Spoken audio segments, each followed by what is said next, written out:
Hi friends, అందరికీ నమస్కారం. Welcome to my channel. Friends, ఇప్పుడే అందిన వార్త. యూపీఐ కొత్త ఫీచర్స్ అక్టోబర్ 1 నుంచి అమలు. దీనికి సంబంధించిన కంప్లీట్ డీటెయిల్స్ అయితే ఈ వీడియోలో తెలుసుకుందాం. ఫ్రెండ్స్, వీడియోని పూర్తిగా చూడండి. అలాగే తప్పకుండా లైక్ చేసి ఛానల్ అయితే సబ్స్క్రైబ్ చేసుకోండి. సబ్స్క్రైబ్ చేసుకోవడం వల్ల ప్రభుత్వం నుంచి వచ్చే ముఖ్యమైన అప్డేట్స్ అన్ని కూడా ముందుగానే మీకు తెలియజేయడం జరుగుతుంది. ఫ్రెండ్స్, ఇంకా లేట్ చేయకుండా వివరాల్లోకి అయితే వెళ్ళిపోదాము. ప్రస్తుతం స్మార్ట్ ఫోన్ ఉన్న ప్రతి ఒక్కరు గూగుల్ పే, ఫోన్ పే వంటి యూపీఐ యాప్స్ వినియోగిస్తూ డిజిటల్ పేమెంట్లు చేస్తున్నారు.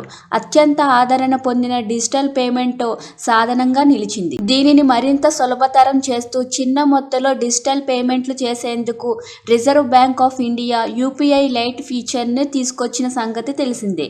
ఇది ఒక వ్యాలెట్ మాదిరిగా పనిచేస్తుంది. దీనికి పిన్ అవసరం లేదు. అయితే ఇందులో 2000 వరకు మాత్రమే లోడ్ చేసుకోవచ్చు. రోజుకు 2000 మాత్రమే పేమెంట్లు చేయాలి. బ్యాలెన్స్ అయిపోయిన ప్రతిసారి స్వయంగా యూపీఐ లైట్ వ్యాలెట్లో బ్యాలెన్స్ యాడ్ చేసుకోవాల్సి రావడంతో చాలా మంది ఇబ్బందులు పడుతున్నారు. ఇప్పుడు వారందరి కోసం కొత్త ఫీచర్ తీసుకొస్తుంది national payments corporation of India. వచ్చే నెల అక్టోబర్ 31, 2024 నుంచి యూపీఐ లైట్ బ్యాలెన్స్ లోడింగ్ సమస్యలకు చెక్ పెట్టేలా కొత్త ఫీచర్స్ తీసుకొస్తుంది ఎన్సీపీఐ. అదే auto top-up option. UPI light అకౌంట్లోకి బ్యాలెన్స్ అయిపోయినప్పుడల్లా మీ ప్రమేయం లేకుండానే ఆటో లోడ్ అయ్యేలా ఇది ఉపయోగపడుతుంది.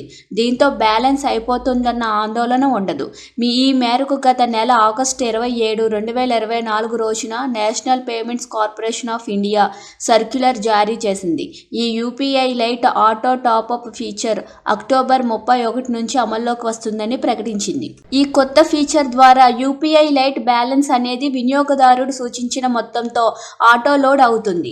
అయితే ఒక్కసారి 2000 మించి లోడ్ చేసేందుకు ఉండదు. అంతకు తక్కువ లిమిట్ సెట్ చేసుకోవచ్చు.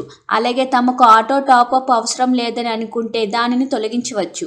యూపీఐ లైట్ అనేది యూపీఐ యూజర్లు 500 లోపు ఉండే ట్రాన్సాక్షన్లను పిన్ అవసరం లేకుండా చేసే సదుపాయం. ఈ యూపీఐ లైట్ ద్వారా చేసే ట్రాన్సాక్షన్లు బ్యాంకు స్టేట్మెంట్లో కనిపించవు.